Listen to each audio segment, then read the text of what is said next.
우리나라 최초로 현대적인 문체를 선보인 소설가 김동인은 자연주의 경향의 소설 감자로 소설가의 위치를 확고히 하게 됩니다.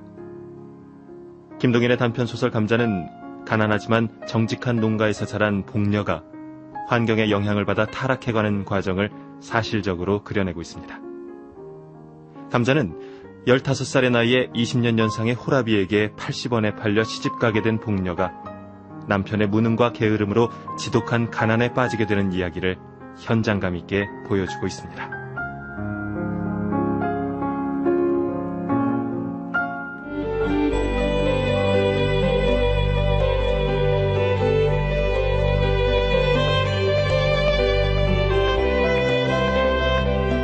라디오 문학관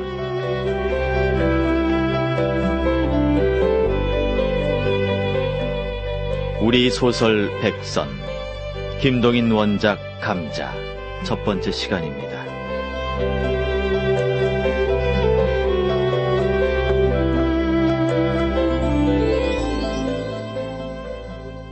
싸움, 간통, 살인, 도둑, 구걸, 징역. 이 세상의 모든 비극과 활극의 근원지인 칠성문박 빈민글로 오기 전까지 복녀 부부는 산업공상의 제2위에 드는 농민이었다. 복녀는 원래 가난하지만 정직한 농가에서 제대로 자라난 처녀였다.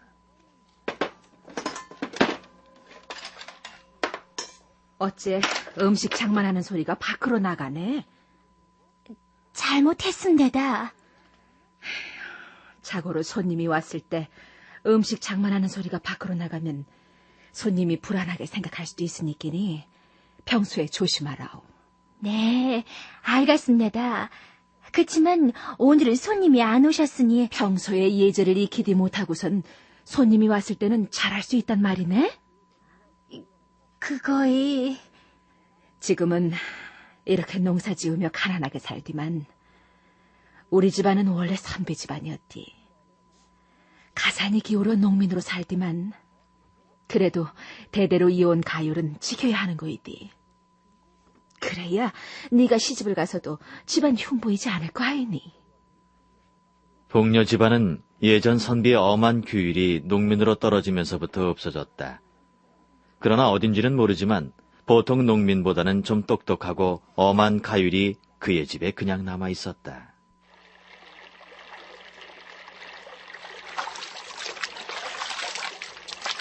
아이고, 정말 시원하다. 복녀도 멱을 다 감네? 더울 땐 개울에서 멱 감는 게 가장 좋지. 그러다 어른들한테 혼나면 어쩌러 그러네. 그럼 땀이 뻘뻘 나는데 어떻게 하간? 복녀 시원하간? 어디 쟤네들 멱 감는 걸 보고 기래. 얼른 저리 못 가? 복녀는 한여름 더위를 이기지 못해 멱을 감다가 동네 총각이 장난스레 말을 걸어오자 물을 뿌리며 쫓았다. 복녀살이 참말로 뽀얗구만. 꼭 복숭아 속살 같구만. 오늘 밤에 나랑 물레방앗간에서 복숭아 안 먹을 테? 당장 가지 못하가? 내래 어른들께 이럴 테니 두고 보라. 저 이따가 복숭아 생각나면 오라고. 알겠지? 날래 나가자오. 더 이상 명 못 감겠구만. 뭘 그리 화를 내고 그러네. 다 네가 이쁘니끼니 그러는 거지. 네가 좀 싫다면 나라도 가볼까? 마음대로 하라. 하지만 쟤네가 그렇게 함부로 행동하고 다니면 못 쓰는 거야. 아이고, 성인군자 났구만. 복녀는 나중에 시집가면 연료되겠구만. 연료돼 가서.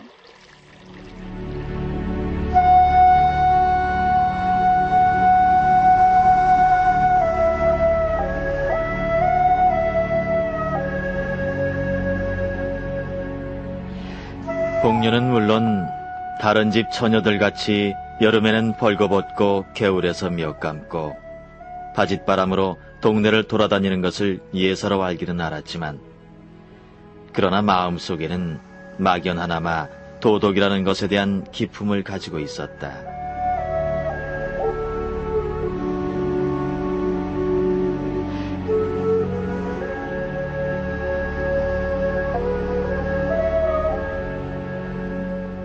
복녀는 15살 나던 해에 동네 호라비에게 80원에 팔려서 시집이라는 것을 갔다. 복녀의 새서방이라는 사람은 복녀보다 20년이나 위로서 원래 아버지의 시대에는 상당한 농민으로 밭도 몇 마지기가 있었으나 그의 대로 내려오면서 하나둘 줄기 시작하여 마지막에 복녀를 산 80원이 그의 마지막 재산이었다. 비가 올지도 모르니 저쪽에 있는 콩하고 깨 좀 치워주시라요. 네가 하면 되지 않아. 왜 날 부리는디? 이것 봐서 오늘까지 갖다 줘야 합니다. 이것저것 여러 가지를 같이 못하니끼니 그렇지 않습니까? 오늘 못하면 말디. 뭐가 걱정이야? 님잔 혼자서 태평입니다. 그래가지고서니 어떻게 먹고 삽니까? 저번에도 김영감님이 주선해서 소작밭을 얻어준 거이 뭐했습니까? 뭐하긴. 내래 씨 뿌렸지 않네. 씨만 뿌리면 뭐합니까? 호치질도 한 번 안 하고 김도 안 메고 그렇게 내버려두면 곡식이 저절로 열린답니까? 이때야 흉년이니 어쩔 수 없었지. 뭐이가 흉년입니까? 다른 집은 다 풍년이 들어서 겨우내 먹을 양식 마련했는데 기래도 겨울엔 못 먹지 않았잖네. 남의 소작을 붙였으면 갖다 줘야지. 흉년입네 하고 하나도 안 갖다 주고 혼자 먹어버리면 누가 다시 우리한테 소작을 줍니까? 그 갖다 마부쳐 먹으면 그만이지. 님자 말대로 이젠 아무도 우리한테 소작 안 준다고 합니다. 이러다 산립에 진짜로 거미줄 치겠습니다. 내래 살면서 님자같이 게으른 사람은 처음 봅니다. 참말로 처음 봅니다.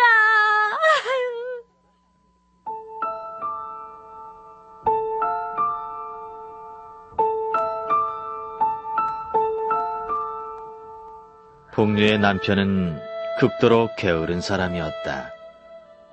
복녀 남편은 한밭을 이태 연이어 붙여본 일이 없었다. 이런 식으로 몇 해를 지내는 동안 복녀 남편은 그 동네에서는 밭을 못 얻을 만큼 인심과 신용을 잃고 말았다.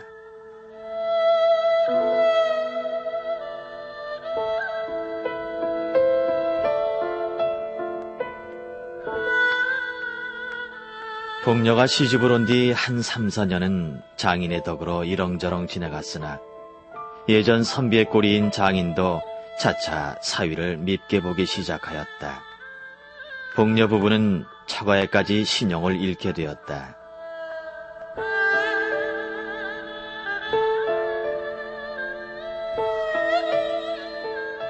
복녀 부부는 여러 가지로 의논하다가 할 일 없이 평양 성안으로 막벌이로 들어왔다. 그러나 게으른 복녀의 남편에게는 막벌이나마 잘 되지 않았다. 하루 종일 지게를 쥐고 영광정에 가서 대동강만 내려다보고 있으니 어찌 막벌이인들 되겠는가. 한 서너 달 막벌이를 하다가 그들은 요행히 어떤 집 팽낭사리로 들어가게 되었다.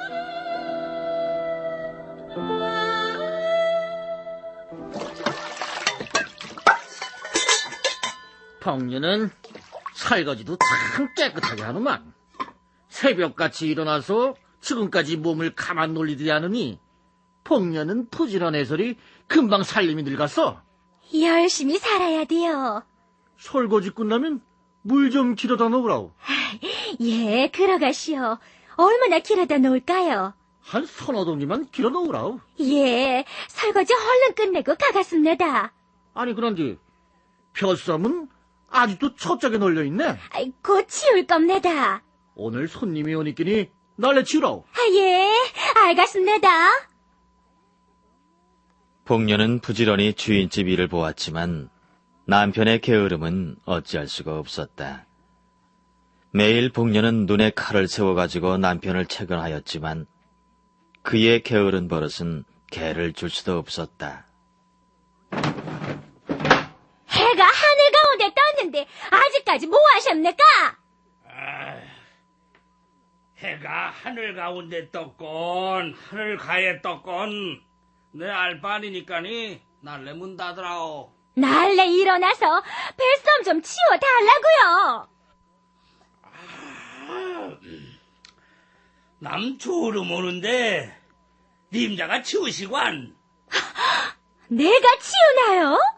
뱃섬을 내가 어떻게 치웁니까? 20년이나 밥도 먹고 이것도 못 치워? 아이고, 각 죽구나 말디. 2년 뭘? 아이고, 내가 못 살아.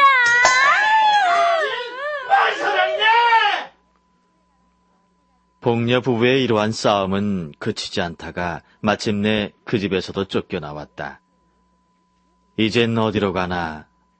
복녀 부부는 할 일 없이 칠성문 밖 빈민굴로 밀려오게 됐다.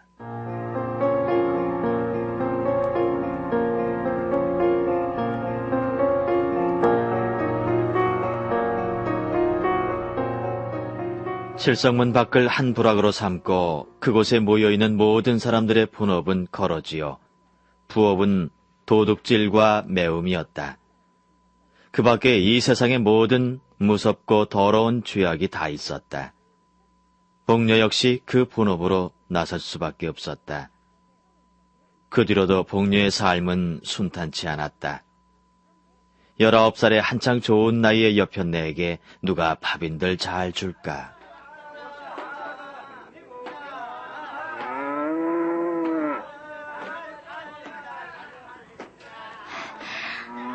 조금만 도와줍시오. 새파랗게 젊은 거이 팔짓이 없어. 거랑은 왜? 제가 다리를 못 씁니다. 그러니 조금만 도와주시면. 다리를 못 쓰면 손을 써서 일하면 되는 거이지. 아이고, 젊은 거이 거랑은 왜? 남편이 병으로 죽어갑니다.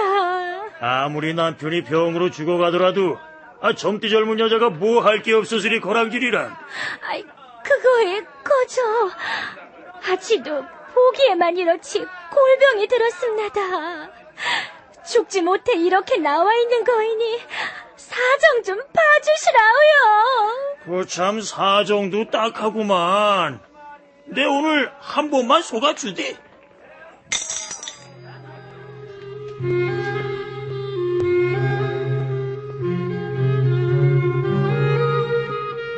이런 소리를 들을 때마다 복녀는 이런저런 구실을 갖다 붙였다. 남편이 병으로 죽어가거니 어쩌거니 요령껏 핑계는 되었지만 그런 핑계에 단련될 대로 단련된 평양 시민의 동정을 사기란 쉽지 않았다. 복녀 부부는 이 칠성문 밖에서도 가장 가난한 축에 끼었다.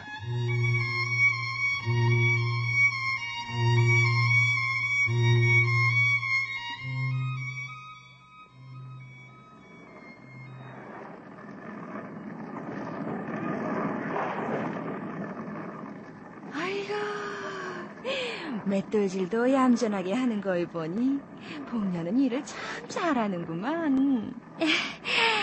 절구질도 잘합니다. 그러니 일거리 있으면 소개 좀 시켜주시라요. 뭐든 다 할 수 있습니다. 절구질이니 빨래니 그런 걸로 어디 돈벌이가 되간? 그래도 할 수 있는 거이 그런 일밖에 없으니 도리가 없지 않습니까? 그죠? 그 삼룡이네 담배 장사 오기 시작한 거인데 몰라? 밤에 일해서 돈을 벌었단 얘긴 들었습니다. 밤에 나가서 일을 해야 돈벌이가 되는 거이디. 아유, 복녀는 나이도 한창이겠다. 얼굴도 이쁘겠다. 간간히 밤에 일 나가면 금세 돈 벌 텐데. 남편 있는 여편네가 어떻게 그럴 수 있습니까? 내래 굶으면 굶었지 절대 못합니다. 거렁질까지 하고 다니면서 못할 게 뭐 있다고. 복녀가 아직 뭘 모르는구만. 그렇게만 하면 매일 새벽부터 늦게까지 고생은 안 해도 된다니까. 됐습니다. 차라리 거렁질을 하는 거이 더 낫습니다. 여기 콩 좀 더 주시라요.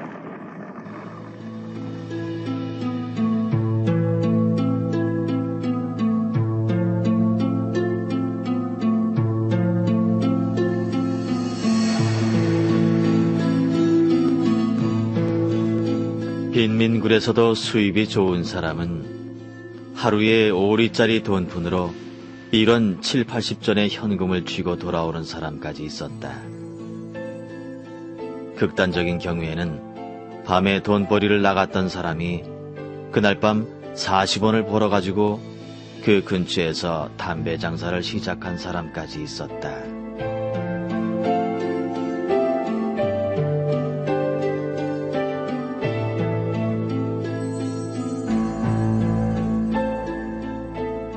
복녀는 19살이었다. 얼굴도 그만하면 반반했다. 그 동네 여인들의 보통 하는 일을 본받아서 복녀도 돈벌이 좀 잘하는 사람의 집에라도 간간히 찾아가면 매일 5, 60전은 벌 수가 있었지만 선비의 집안에서 자라난 복녀가 그런 일을 할 수는 없었다. 복녀 부부는 여기서도 마찬가지로 가난하게 지냈다. 굶는 일도 흔히 있었다.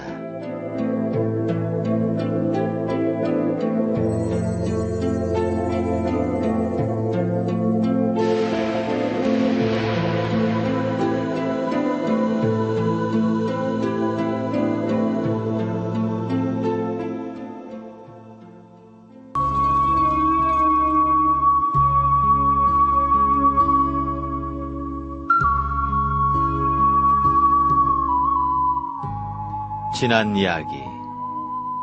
가난하지만 정직한 농가에서 농부의 딸로 자란 복녀는 15세 나이에 20살이나 더 많은 호라비에게 시집을 간다.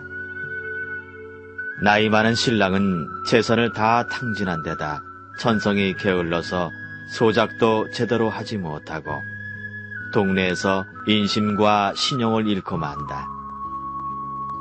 복녀는 시집 온 지 3, 4년 동안 그럭저럭 살았으나 나중에는 가난해서 헤어나오지 못한다.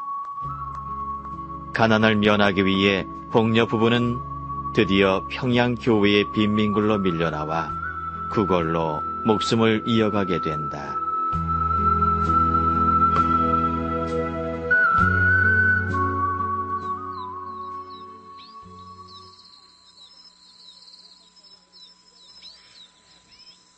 기자며 솔밭에 송충이가 끓었다. 그때 평양부에서는 그 송충이를 잡는데 은혜를 베푸는 뜻으로 칠성문 밖 빈민굴의 여인들을 인부로 쓰게 됐다. 빈민굴 여인들은 모두 지원을 했다. 그러나 뽑힌 것은 겨우 50명쯤이었다. 복녀도 그 뽑힌 사람 가운데 한 사람이었다. 자, 이거 하다가 좀 달려. 좀 쉬어가는 세일하라. 그렇게 열심히 한다고 누가 알아주네. 그래도 밥 먹여주는 일인데 열심히 해야 돼요. 일거리가 있다는 게 얼마나 좋은지 모릅니다. 아유, 송충이를 꽤 많이 잡았네. 아유, 징그러. 아유, 복녀는 송충이가 징그럽대 하는가? 징그럽긴요. 이 송충이란 놈이 밥을 먹여준다 생각하면 고저 이쁘기만 합니다. 이 한 통을 채우면 하루에 32전을 받는데 어떻게 안 이쁘겠습니까? 아이고, 복녀는 그 한창 젊은 꽃다운 나이에 얼굴도 그만하면 이쁜데 어째 그런 신랑을 만났나 모르겠어. 모두 다 지 복이디요. 하긴 서방복도 다 지복이디. 복녀는 이름부터 복이 잔뜩 붙어있는 건디 언제쯤 이름값하며 복을 누릴래나. 열심히 살다 보면 다 복을 누릴 날이 있겠디요. 아, 거기 뭐더라고, 이까? 날래 이리가 하자고 소리! 네, 열심히 하겠습니다. 아이고, 지놈이 무슨 대단한 감투나 썼다고 저러는지. 복녀는 열심으로 송충이를 잡았다.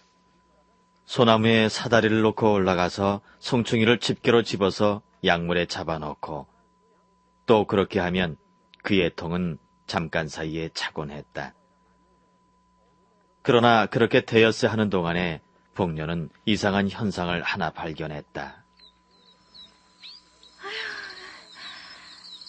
오늘따라 왜 이리 푹푹 찌는지 모르겠구만.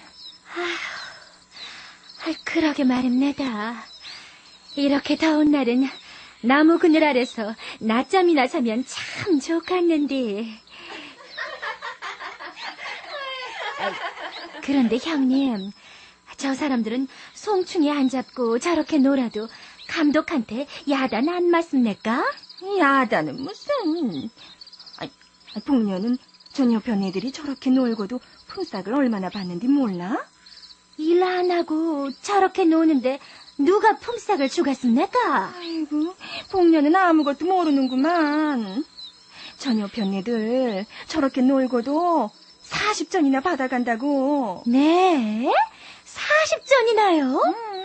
40전이면 우리보다 8전이나 더 많이 받는 거 아닙니까?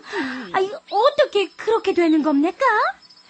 그게 다 감독 마음이지 뭐.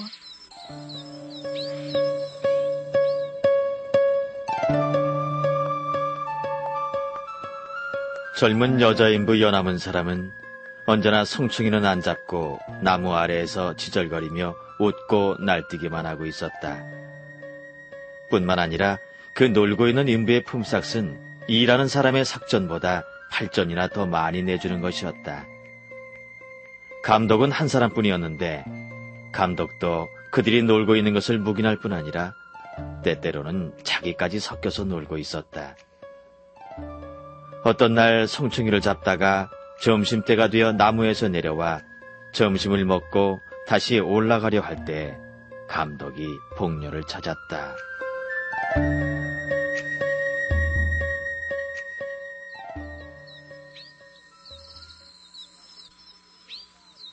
복내. 왜 그럽니까? 이리 좀 오너라. 복녀는 약통과 집게를 놓고 감독 앞에 갔다. 너, 저 뒤 좀 가보자. 저 뒤에요? 저 뒤에서 뭘 하래요? 글쎄, 가자. 가디요. 형님! 복녀는 돌아서면서 인부들이 모여있는 대로 고함을 쳤다. 형님! 형님도 값에다 가래!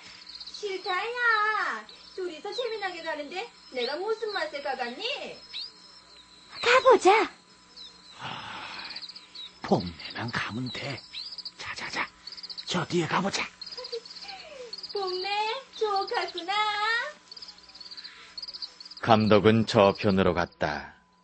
복녀는 얼굴이 새빨갛게 되면서 머리를 숙이고 따라갔다. 뒤에서는 조롱하는 소리가 들렸다. 복녀의 숙인 얼굴은 더욱 빨갛게 되었다.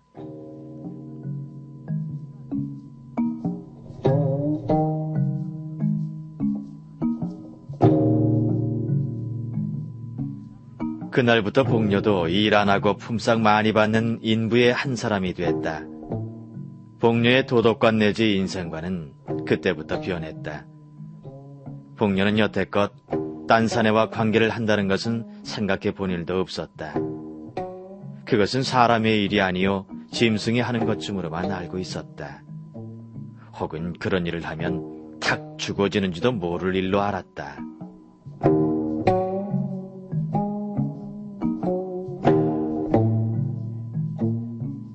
그러나 이런 이상한 일이 어디 다시 있을까? 사람인 자기가 그런 일을 한 것을 보면 그것은 결코 사람으로 못할 일이 아니었다. 게다가 일 안 하고도 돈 더 받고 긴장된 육회가 있고 빌어먹는 것보다 점잖고 일본말로 하자면 삼박자 같은 좋은 일은 이것뿐이었다.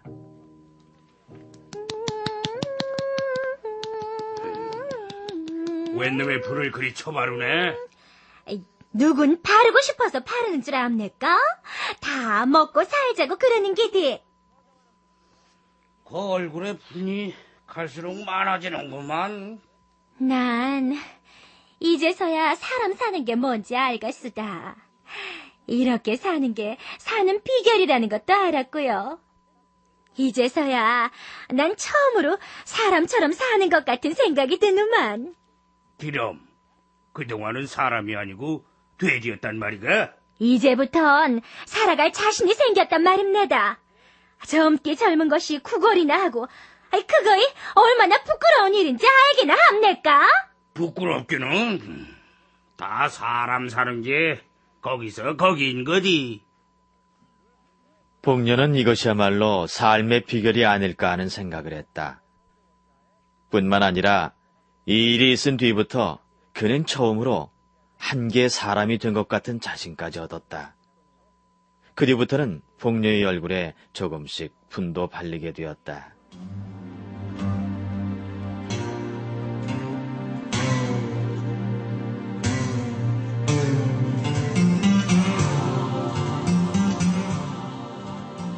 (1년이) 지났다. 복녀의 처세 비결은 더욱더 순탄하게 진척됐다. 복녀 부부는 이제 그리 궁하게 지내지는 않게 됐다.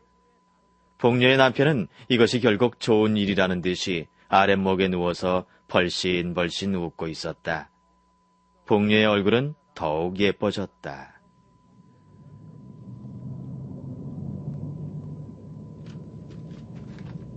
여보, 아주바니, 오늘은 얼마나 벌었어? 오늘은 많이 못 벌었어다. 얼마? 도무지 10,000원이야. 많이 벌었어다 그래. 한 된장만 꽤 줘서 그래. 아이, 오늘은 내가... 복녀는 돈 좀 많이 번 듯한 거지를 보면 이렇게 찾았다. 그리고 거지가 어쩌고 저쩌고 하면서 뒤로 물러서면 복녀는 곧 뛰어가서 거지의 팔에 늘어진다.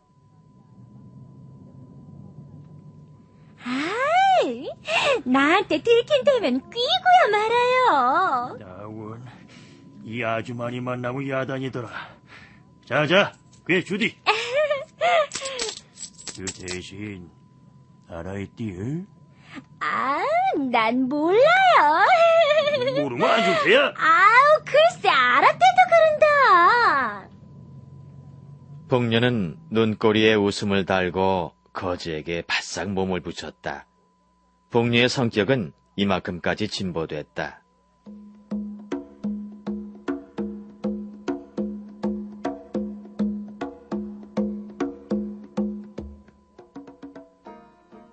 가을이 되었다.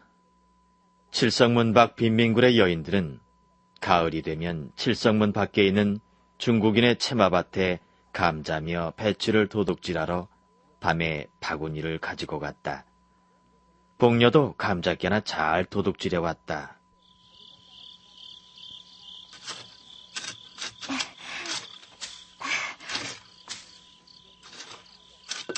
이 정도면 며칠 동안은 끼니 걱정 안 해도 되겠다.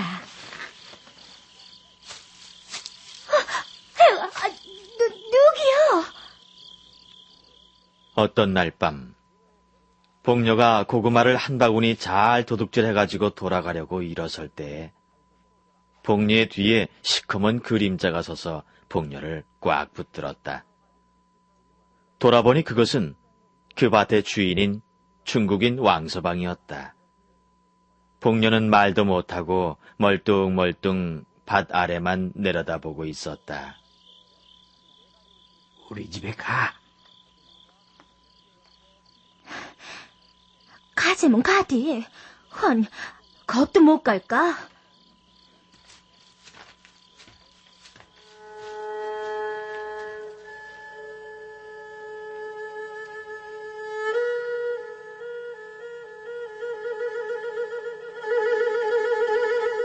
한 시간쯤 뒤에 복녀는 왕서방의 집에서 나왔다.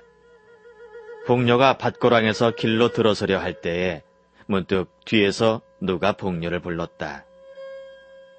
복녀가 휙 돌아보니 거기에는 자기 옆집 여편네가 바구니를 끼고 어두운 밭고랑을 더듬더듬 나오고 있었다.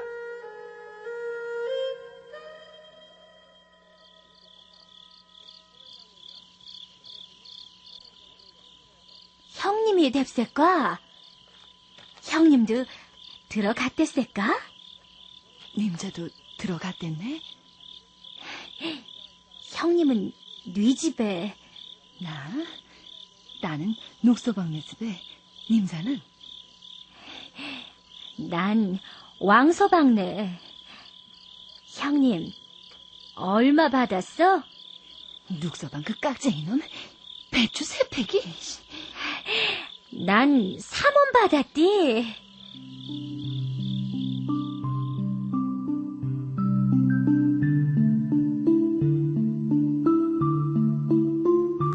복녀는 자랑스러운 듯이 대답했다.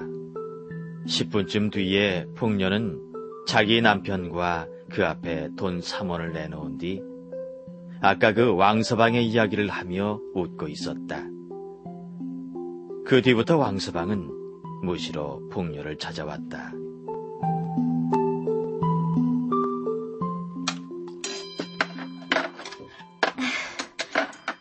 밥 더 드시가시오? 아님 국 좀 더 드시가시오. 길세. 복녀 있나? 아이, 누굽니까? 누구긴 누구 같어. 또 그때 놈이지. 아이, 저녁 시간에 왕서방이 어쩐 일입니까? 그냥 잠깐만 기다리시라요. 저녁상 몰리고 서리. 난 다 먹었으니끼니 얼른 상물리 디기래. 아이, 그럴까요? 오늘 바람도 시원하군 기래. 마실이나 갈까?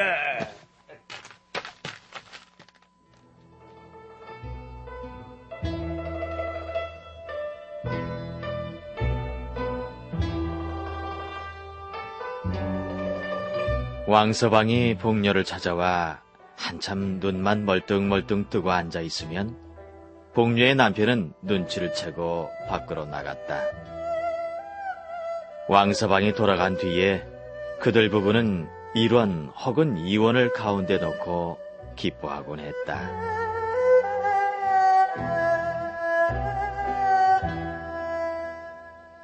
복녀는 차차 동네 거지들한테 애교 파는 것을 그만두었다. 왕서방이 바빠서 못 올 때가 있으면 복녀 스스로 왕서방의 집까지 찾아갈 때도 있었다. 복녀 부부는 이제 이 빈민굴의 부자가 됐다.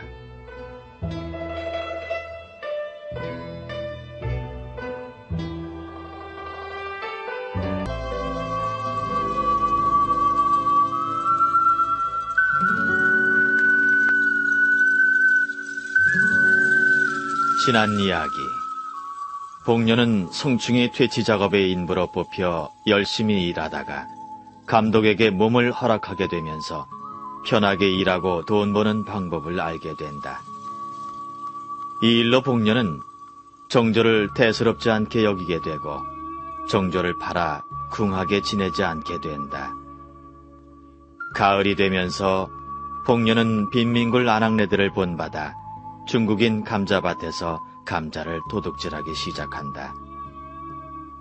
그러던 어느 날 중국인 왕서방에게 들키고 복녀는 중국인 왕서방을 따라가 몸을 허락하고 얼마간의 돈을 얻어 돌아온다. 그 후부터 왕서방은 복녀의 집까지 드나들게 되고 복녀의 생활에는 윤기가 돌기 시작한다.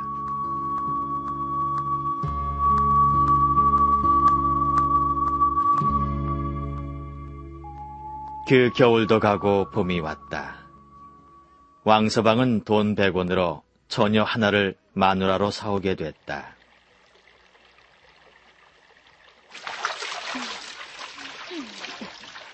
이번에 왕서방이 장가든다면서? 글쎄, 돈을 100원이나 주고 처녀를 하나 사온다만. 100원이나 주고? 처녀가 이쁘가구만. 복녀 강자 같구만. 내가 강짜를 해?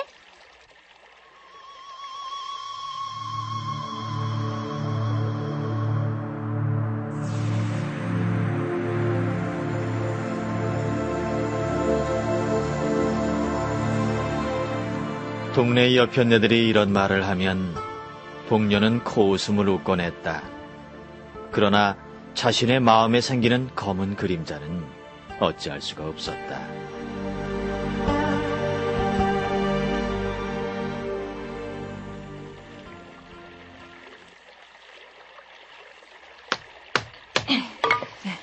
내일 모레 왕서방이 혼례식을 한다면서? 그렇다네.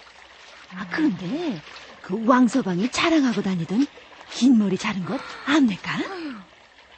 왕서방이 머리를 잘랐다고요? 누가 기래요? 누가 기래긴 내가 봤으니까 하는 말이지. 무슨 일로 왕서방이 그 긴 머리를 다 잘랐을까?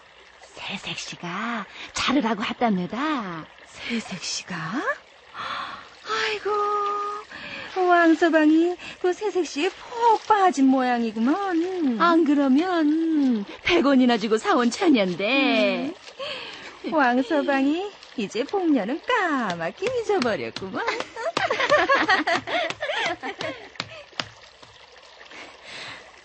이놈 왕서방을 너 두고 보자.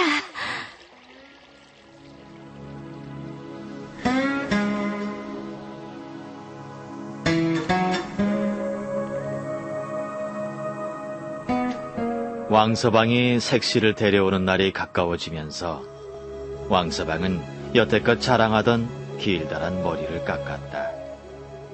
동시에 그것은 새색시의 의견이라는 소문이 퍼졌다. 사랑하고 헤어진도 불고풍이네. 마침내 새색시가 오는 날이 됐다. 칠보 단장에 살인교를 탄 색시가 칠성문 밖 채마밭 가운데 있는 왕서방의 집에 이르렀다.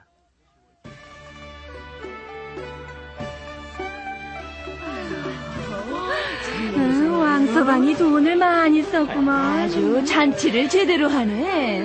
시집 오는 색시는 그저 얼마나 좋을까. 새색시가 얼굴도 이쁘디요. 얼굴이 이쁘긴. 새색시 단장하고선 안 이쁘면 그것도 얼굴이가. 응? 복녀는 왕서방의 결혼잔치를 구경하면서 얼굴색에 알 수 없는 살기를 띠었다.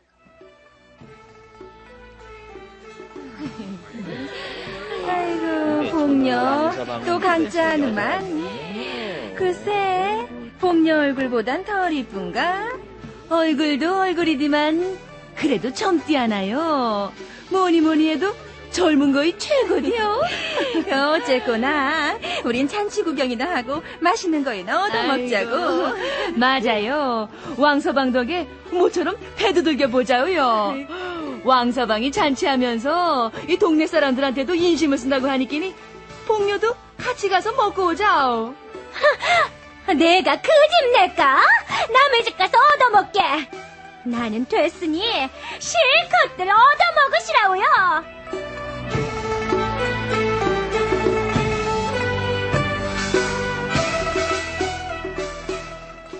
밤이 깊도록 왕서방의 집에는 중국인들이 모여서 별난 악기를 뜯으며 별난 곡조로 노래하며 야단 법석이었다.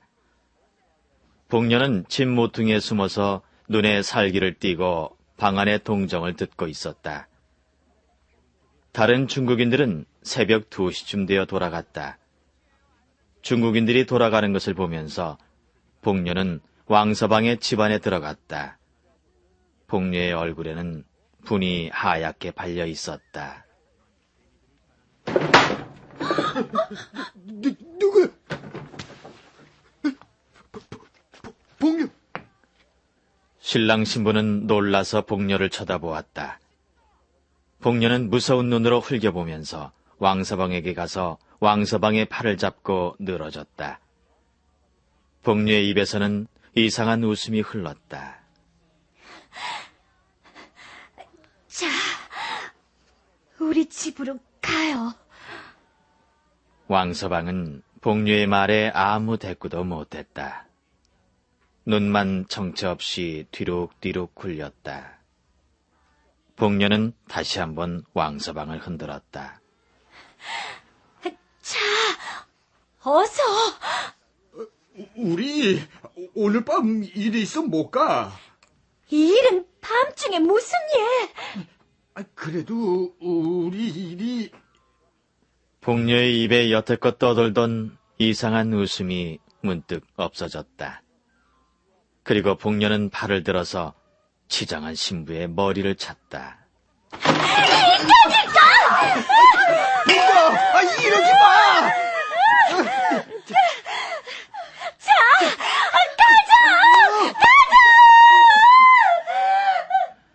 왕서방은 와들와들 떨었다. 왕서방은 복녀의 손을 뿌리쳤다. 복녀는 쓰러졌다. 그러나 곧 다시 일어섰다. 복녀가 다시 일어섰을 때에 복녀의 손에는 광채가 얼른얼른하는 잘 벼린 낫이 한 자루 들려 있었다. 복녀! 그건 시원해! 이놈! 이놈!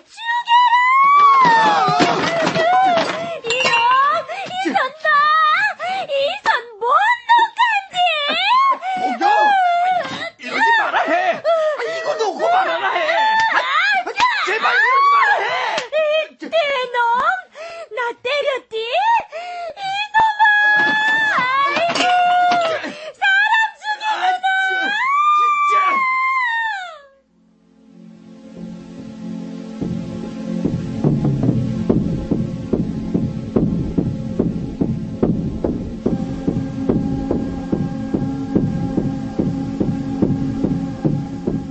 복녀는 목을 놓고 울면서 낫을 휘둘렀다. 칠성문 밖 외딴 밭 가운데 홀로 서 있는 왕서방의 집에서는 일장 활극이 일어났다. 그러나 그 활극도 곧 잠잠하게 됐다. 복녀의 손에 들려있던 낫은 어느덧 왕서방의 손으로 넘어가고 복녀는 목으로 피를 쏟으면서 그 자리에 굳건해져 있었다.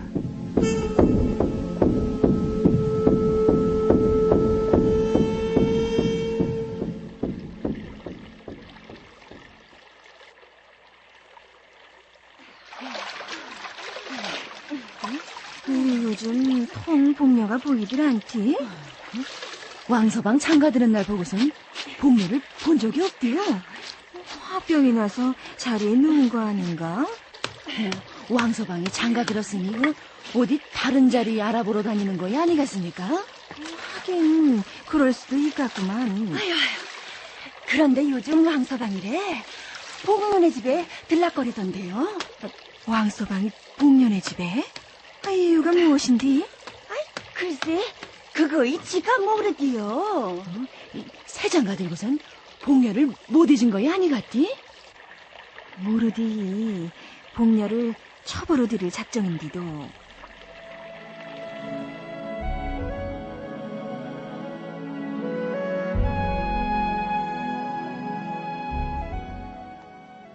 복녀의 송장은 사흘이 지나도록 무덤으로 못 갔다. 왕서방은 몇 번이나 복녀의 남편을 찾아갔다. 복녀의 남편도 때때로 왕서방을 찾아갔다. 언제쯤 하면 좋은가 해? 아무 때나 괜찮디. 아무래도 사람들 눈을 피하려면 밤이 낫겠디. 하루라도 빨리 하자 해. 사람들이 눈치채가 겁난다 해. 그럼 내일 밤등이 어떡하어? 알았다 해.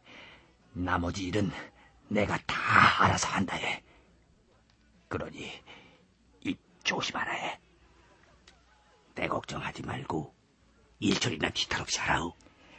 다른 사람 눈치채지 않게 입 조심하라 해. 내일 보자우. 밤중에 복녀의 시체는 왕서방의 집에서 남편의 집으로 옮겨졌다. 그리고 시체에는 세 사람이 둘러앉았다.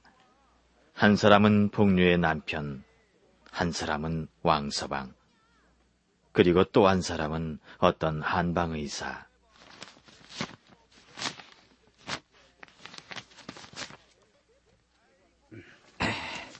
자, 여기 있다 해. 이거 뭐.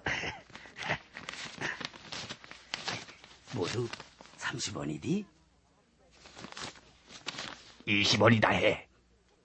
비밀 꼭 지켜야 한다 해.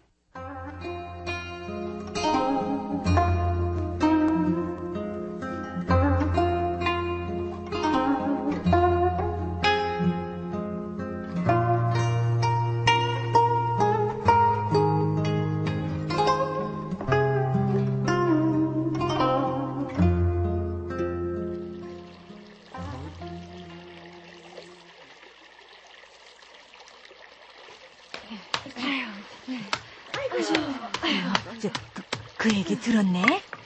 무슨 얘기? 복녀가 죽었다면서? 그러게 말입니다. 인생살이 모른다더니 복녀가 죽었대요. 무슨 병이라더라? 그거 뭐이라 하던데. 뇌. 아이고, 뇌 무슨 혈. 맞아. 뇌일혈. 뇌일혈. 뇌일혈? 그 뇌일혈이 무슨 병인데? 그건 모릅니다. 우리가 뭐 병 이름을 어떻게 알겠어요? 그 의사가 그 병으로 죽었다고 하니끼니 그냥 뭐 그런 줄 아는 기지. 그렇지요. 아이고, 그 왕서방 장가가고 나서 병이 난 모양이구먼. 그러게요. 어떻다 해도 그 복녀가 게으름뱅이 남편 데리고선 어떻게도 살아보겠다고 그냥 무던히도 애를 썼는데. 아이고. 참말로 복녀 인생도 가엾습니다. 아이고, 그러게 말이디. 이름만 복녀디. 복이라곤 찾아볼래야 찾아볼 수도 없으니. 맞아요. 이름이 아까워.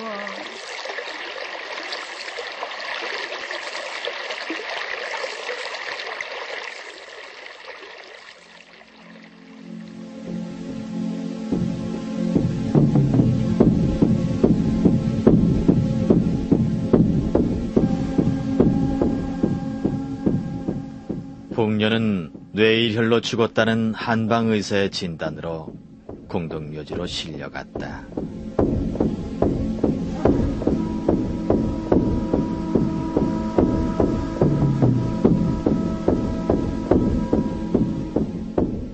문학평론가 임헌영입니다. 작가 김동인은 우리나라에서 순수소설을 민족의식과 결부시켜 쓴 아주 좋은 작가였습니다. 물론 일제 말기에 친일이라는 회절로 이 김동인에 대한 평가는 많은 엇갈리는 시각들이 나와 있습니다만은 이 작품만은 그래도 자연주의적 사실주의의 작품으로 우리 문학사에서 지울 수 없는 작품으로 되고 있죠. 이 소설 읽을 때 한 여인의 불륜의 사건으로 보지 말고 이 배경이 됐던 걸 가만히 읽어보면은 일본인들이 와서 새로운 철로를 놓음으로써 그 연변에 빈민군이 생겼다는 걸 알 수 있습니다. 말하자면 침략에 의해서 만들어진 빈민군에 있는 사람들이 어떻게 불륜을 저질러야만이 살아갈 수밖에 없는가 하는 것을 보여준 것이 이 작품이 되겠습니다. 이 작품은 1920년대 우리 문학이 한국적 현실 속에서 어두운 면을 그린 자연주의적인 작품으로 소설사에서 평가받고 있습니다.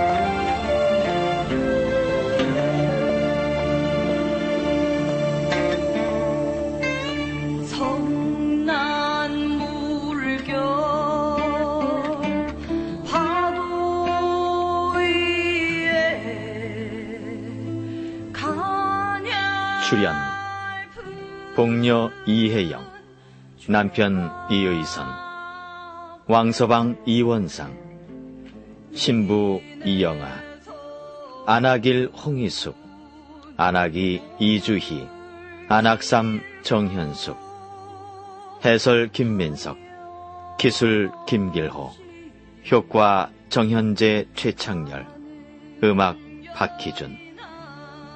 안남이 극본 안중국 연출, 라디오 문학관, 김동인 원작 감자.